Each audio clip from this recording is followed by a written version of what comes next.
Hi everyone and welcome back to Gabriella's Kitchen. Today I'm going to show you how to make arancini. Arancini, basically leftover risotto stuffed with whatever you like, rolled in breadcrumbs and deep fried. They are absolutely amazing and really easy to do. Let's get started. So for this, all you're going to need is some leftover risotto, something to fill it with. I'm going to be using mozzarella and goat cheese, but you can get so creative and use anything you like. Then we're going to need some flour, eggs and breadcrumbs to coat our arancini in, and some hot oil. So we're going to get started with rolling our balls. I always have a little bowl of warm water on the side. This just makes it really easy for the rice not to stick to my hands. And also, if you're making risotto specifically for this recipe, make sure you let it cool completely and let it sit in the fridge before you try and roll it. Otherwise it's going to be really difficult and it'll fall apart. So, warm water, wet hands. I'm going to grab a little ball.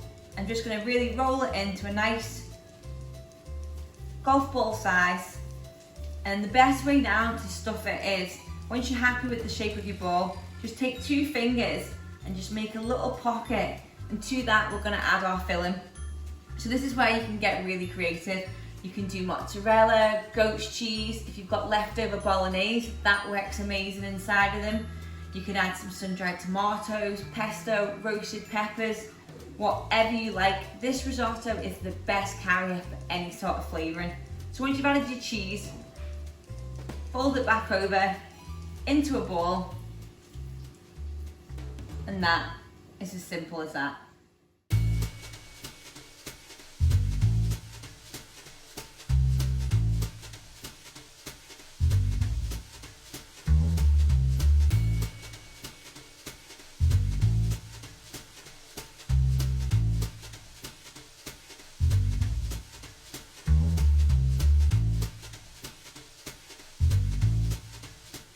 Another great way as well, if you want to keep these really small, these are really nice for a little canapé for parties.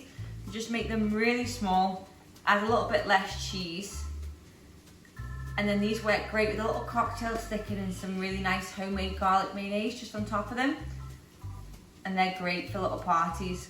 Also as well, another great tip for these is, once you get to this stage, you can roll them in the breadcrumbs and keep them in the freezer and have arancini whenever you want them. They store really well for up to 2 to 3 months in the freezer. So the arancini are ready to go. I've had them in the fridge resting for half an hour. This just sort of firms them up and makes it easier to roll. So now we're going to go on to panning, which just basically means flour, egg, breadcrumbs. This is my worst job in the kitchen, so I normally get needed to do it. But for today's video, I'm going solo. So, you want to always keep one wet and one dry hand. This just stops it being a huge mess.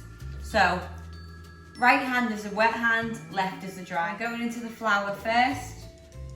Out of the flour with my dry hand, I go into the egg. I take my wet hand, I roll it into the breadcrumbs. You guessed it, back over my dry hand. And it's as simple as that. Before I start frying the arancini, I'm going to show you a really quick garlic mayonnaise that I love to dip in with them. Dead easy. Into a bowl, mayonnaise goes in. To that, I'm going to add the zest and the juice of a lemon. I'm going to use about half of this amount of mayonnaise. Just use the really fine part of the grater and just go in with some lemon zest. To that, I'm going to add the juice of half a lemon. Squeeze it straight in. And then we're going to add 1 clove of garlic. Again, I just use the finest side of the grater and grate that in. So you don't have to worry about getting big chunks, and it's going to be nice and smooth. So give that a quick little mix. And it's as simple as that, garlic mayo. And if you want to make a little bit more, you can keep it in the fridge and it'll last for at least a week. So that's ready to go into the first little serving dish. And it wouldn't be a Gabriella's Kitchen if the sugo didn't appear somewhere in the recipe. This is also just a great one to have a little dip on the side. I just fried off some chili and blended that into the sugo, so I've got a bit of a spicy arrabbiata sauce. We're ready to fry, so I've got my oil preheated to about 180 degrees. Make sure your oil's definitely hot before you put the arancini in. We want these arancini to get golden and crisp, not soggy. I'm going to fry this for a couple of minutes, 2 to 3 minutes until they're nice and golden. If you haven't got a deep fat fryer, just a pan of oil on top of the stove, The best way to tell when it's ready is if you drop a breadcrumb in, it should sizzle but not go dark straight away.